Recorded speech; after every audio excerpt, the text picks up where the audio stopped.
এক নবী ছিলেন দানিয়াল আলাইহিস সালাম। কিতাবে পাওয়া যায় বহুত নবী এই উম্মত হওয়ার জন্য চোখের পানি জড়াইছেন। দানিয়াল আলাইহিস সালাম উম্মত হওয়ার জন্য আল্লাহর কাছে দরখাস্ত করেন নাই।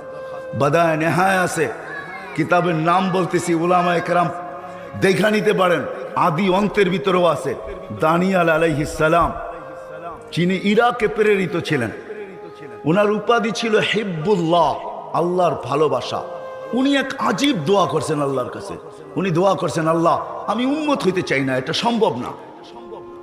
আরে মুসা আলাইহিস সালাম আমাদেরকে দেখতে চেয়ে দেখতে পারে নাই।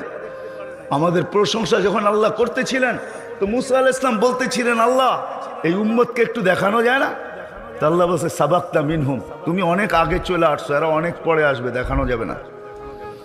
আল্লাহ একটু আওয়াজ শোনানো যায়? তা আল্লাহ বলে, ঠিক আছে, এটা হয়তো হইতে পারে। তা আল্লাহ আমাদেরকে আওয়াজ দিচ্ছেন, ইয়া উম্মতা মুহাম্মদ।